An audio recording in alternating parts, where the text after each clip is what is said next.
All right, Walter Wofford back. Today, we're going to continue with the steps of the short-term rental cash flow roadmap. And so remember, the goal from the beginning was to generate a net of $20,000 a month, half of that taxable, half of that non-taxable. And so we've taken steps all along the way. Step one was the financial platform that we use, Relay 5. You got to use that. It's imperative to use that to scale your business. Then we looked at buying properties with seller financing. Then we looked at joint ventures with IRAs. So we introduced the topic of retirement accounts to do this scaling to get the tax-free income. And so today we're looking at rental arbitrage and comparing the difference between a fixed rate lease to a performance lease. And you're going to like this because it'll show you how we take risk and minimize it through our operation. So if you want a copy of this ebook, pull your camera up to that QR code and hit the bottom link. It'll take you to a sign-up page and you'll immediately get our ebook sent to you. Now, as always, I had help with my AI team, Bill and Judy, and they're going to come right now and continue this presentation. Thank you. Okay, let's jump right in. If you're in the short-term rental game, particularly using the arbitrage model, where you rent a place long-term and then list it short-term on sites like Airbnb, then you definitely know about that fixed monthly rent. It's always there, right? Same amount, whether you're completely booked out or totally empty. It's the big constant headache, isn't it? Your main cost is logged in, but your income, that's all over the place. Exactly. And that creates some real risk, especially, when the market gets a bit wobbly, for sure. But what if there was a different way? What if you could actually change how that rental agreement is structured, move away from that fixed number?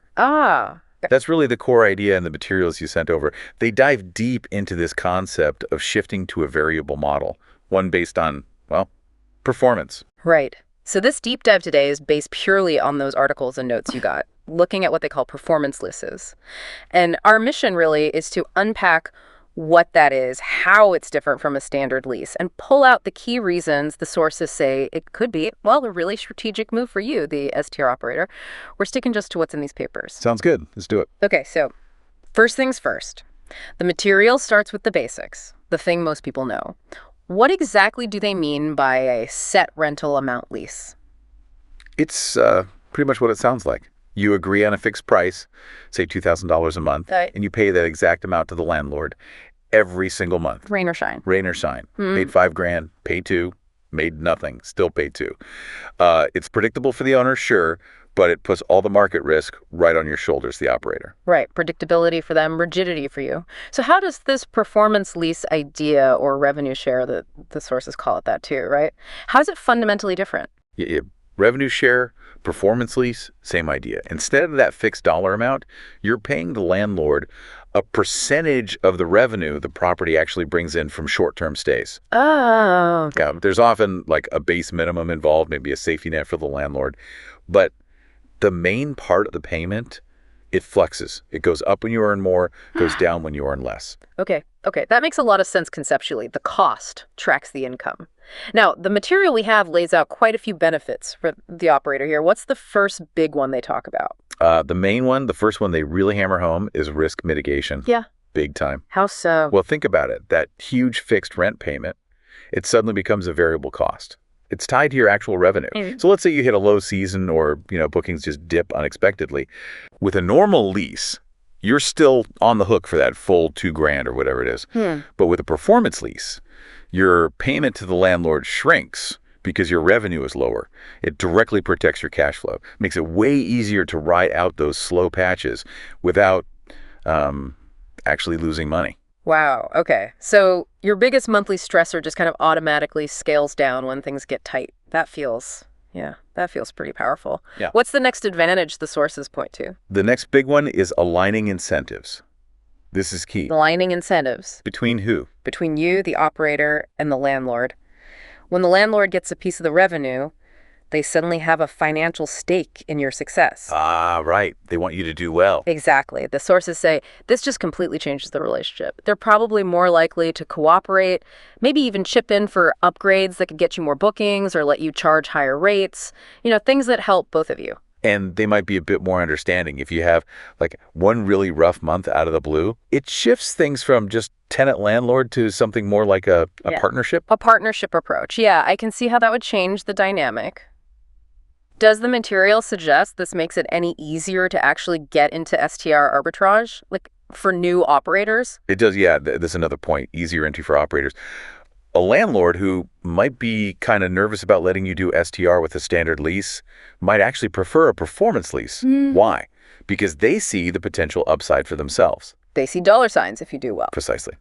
And crucially, the sources point out you can often skip those really big upfront security deposits that traditional leases demand. Oh, that's huge. Isn't it? It means you need less cash just to get started. You can hang on to your capital, maybe even scale up faster by getting more properties online sooner. Lower barrier to entry. Yeah, avoiding those huge deposits definitely lowers the hurdle for growth. But Okay, so it helps mitigate risk, aligns incentives, makes entry easier. What about when things are booming? When you're really crushing it, how does it affect the upside? that's another really interesting point they make. Higher upside potential. With your standard fixed rent, let's say it's $2,000, your profit is always revenue minus $2,000. There's a kind of ceiling there. Right. But with a performance lease, that ceiling gets, well, much higher or just disappears. If you're really good at optimizing your pricing, keeping the place full, getting great reviews, your revenue climbs. And yeah, the landlord's share climbs too, but because it's a percentage, you keep a larger and larger dollar amount of that extra profit. So you're not capped by that fixed cost. Exactly. And the material even mentions negotiating, like tiered percentages. Maybe you pay 20% on the first, say, $5,000 of revenue, but only 15% on anything above that. It directly rewards you for performing really well. Tiered percentages. Yeah. Yeah, that's a clever way to structure it. Incentivizes you even more. The sources also mention something about flexibility in crafting the actual deal. Oh, yeah, definitely. More flexibility in negotiations. This isn't like a standard lease template you just sign. The sources give examples of really creative ways to structure these things. Like what? Well, you could combine a minimum guarantee for the landlord. Maybe they get at least $1,000 a month no matter what, plus a percentage of the revenue on top of that. Okay. Or you could do a sliding scale percentage. Maybe you pay a lower percentage during the slow off season and a higher cut during the peak summer months. That mirrors the market reality. That makes sense. You could even build in things like incentives for renewing the lease, or maybe cap the landlord's total earnings per year if you just absolutely knock it out of the park. Lots of room for creativity. Creative deal making is always a plus.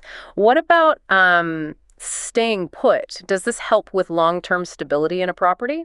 It can, yes. The idea is long-term security through partnership. Think about it. If a landlord is sharing in your profits and they see you're running a good operation, taking care of their property. They want you to stick around. Exactly. They have a vested interest. They're probably more likely to approve those STR-friendly upgrades, like smart locks, or maybe better furniture. And when it comes time to renew the lease, you're likely in a much better position. The sources suggest this cuts down on the hassle and expense of constantly hunting for new places and starting negotiations from scratch. That stability is huge in this business. Now, the material even touched on the financial side. Sure. Taxes and things. It did mention potential tax and financial planning advantages. Now, disclaimer, the sources clearly state this isn't professional tax advice, just information from the material. Got it. Important disclaimer. Right. But the idea is, because your main rent cost is variable and tied directly to generating revenue, you might be able to deduct it differently. Maybe more like a cost of goods sold or a variable operating expense, depending on the exact structure. Yeah. The suggestion is that having this variable outflow might match up better with your variable income, potentially lowering your taxable income in those slower months. Yeah. Again, something you'd need proper advice on, but an interesting point raised in the sources. Definitely something to explore further with an accountant.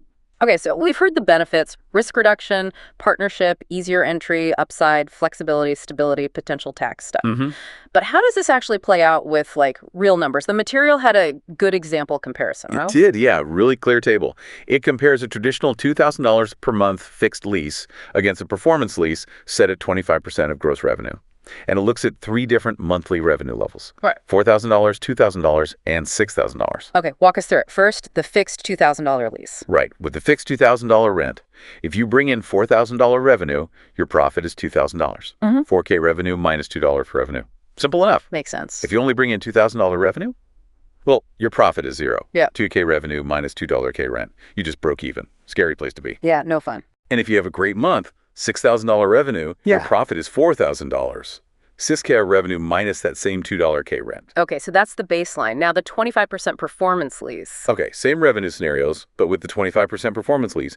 At $4,000 revenue, your lease cost is 25% of that, which is $1,000. So your profit is $3,000. 4K revenue minus 1K cost. Ah, $1,000 more profit than the fixed lease in that scenario. Exactly. Now the crucial one. At $2,000 revenue, your lease cost is 25% of 2K, which is just $500. So your profit is $1,500. 2K revenue minus $500 cost. Wow, okay. Instead of breaking even, you're making $1,500 profit. That's a huge difference in a down month. It really cushions the blow, doesn't it? Yeah. And then on the upside, at $6,000 revenue, your lease cost is 25% of 6K, which is $1,500. Your profit is $4,500. 6K revenue minus $1, 5K cost. So even in the great month, you're still making $500 more profit, $4,500 minus $4,000, than with the fixed lease in this example. That's right. The example really highlights how it protects your downside. You're profitable even when revenue matches the old fixed rent, but still lets you keep most of the upside when things go well. You actually make more in both the average and the high scenario here. That table really does make it crystal clear. The difference, especially in that break-even month, is striking. Okay, so this sounds pretty compelling, but before anyone gets too excited and runs off to pitch this, what are the important things to keep in mind? Any best practices the material warns about? Absolutely. It lists some really crucial points under considerations and best practices. Number 1, clarity. You absolutely must nail down the definition of revenue in the lease agreement itself. What counts as revenue, basically? Yeah, exactly. Is it just the nightly rate, gross bookings? Does it include cleaning fees? What about platform fees? Or, the cut Airbnb or VRBO takes, or taxes you collect for the city or state? Those need to be explicitly included or excluded. Get that wrong, and you're headed for disputes. Okay, nail the definition of revenue. Got it. What else? Second, transparency. You need to be ready to share your booking data. Maybe give the landlord read-only access to your Airbnb calendar, or provide regular reports so they can verify the revenue you're reporting. Trust is key here. That makes sense. They need to see the numbers their percentage is based on. Third, think about base minimums. It's pretty likely a landlord will want some kind of guaranteed floor income, especially if they're used to fixed rent. So you need to be prepared to negotiate that minimum amount and structure it carefully so it still works for you, especially in the low season. Right, that safety net for the landlord. And fourth, the sources strongly advise legal review. Don't just scribble this on a napkin. Probably not a good idea. No. This is really a hybrid agreement, right? It's part lease, part revenue share, almost like a mini joint venture. Yeah. You really should get help from a lawyer experienced in real estate and maybe even business partnerships to draft the agreement properly and protect everyone involved. Yeah, good legal advice seems non-negotiable here. Those are definitely essential points. Defining revenue sounds like the trickiest part. Okay, so taking all this on board as the pros, the cons, the practicalities, what's the bottom line from the material? When is this model really ideal? The bottom line summary in the sources is pretty clear. A performance lease is likely a great fit if your main goal is to scale up your STR arbitrage business. But you want to do it with less upfront financial risk, and you're keen on building genuine win-win partnerships with property owners. Okay. Any specific market types? Yeah, they suggest it works especially well in a few situations. Markets with really strong seasonality, big swings between high and low season. Also, markets that have high potential upside, but are also known for being volatile or unpredictable. And any situation where you really need the landlord's cooperation and buy-in for the long haul to make your operation successful. Think properties needing STR-specific improvements or tricky HOAs. That makes sense. Aligning incentives is even more critical then, and the material even gives practical tools, a pitch outline and a sample clause. It does. Which is super helpful, right? It gives you a starting point. Yeah. The sample pitch focuses on framing it as that win-win. You explain the percentage idea, mention the potential for a base minimum, but then you highlight the benefits to the landlord. What are those benefits for them? Things like potentially higher income for them compared to a fixed lease if you do well, but still having a guaranteed minimum floor. Also, Zero work for them. You handle all the guest management, cleaning, everything. The property is professionally managed, usually insured better, and they don't have to worry about long vacancies between traditional tenants. Okay, so it spells out the what's in it for them and the sample clause. Yeah, it provides actual sample language you could adapt. It covers things like the base rent guarantee amount, the specific percentage agreed upon, a detailed definition of gross revenue, often explicitly stating what's excluded, like those platform fees and taxes, and clauses covering the reporting requirements and the landlord's right to audit the numbers. It turns the concept into something much more tangible. That's really practical. Okay, so let's wrap this part up. We've really dug into this performance lease idea based entirely on the source material you had. We've seen how it stacks up against the standard fixed lease, highlighted those key benefits like risk reduction and getting landlords on your side. Yeah, and we walked through that number example, which really showed the difference it can make, especially when revenue dips. Right. And we covered those crucial things to watch out for: clarity on revenue, transparency, minimums, getting legal help, and the bottom line on where it fits best. It really presents a fundamentally different strategic approach to STR arbitrage, doesn't it? It's not just a tweak in how rent is paid. It's potentially a whole different way of thinking about cash flow management and, importantly, your relationship with the property owner. Definitely. So for you, the listener, digging into this, it feels like it adds another potential tool to your toolkit. It underlines that success in this space isn't just about finding a property. It's also about how creatively you structure the deal itself to fit your goals and, well, the realities of the market you're in. And maybe that leads to a final thought for you to chew on, something building on this partnership idea. Beyond just the money side, the lower risk, the potential upside, how am I truly building that win-win partnership with a landlord? The kind this lease model seems designed to foster unlock other kinds of opportunities for your STR business, opportunities that maybe go way beyond just having a place to rent out.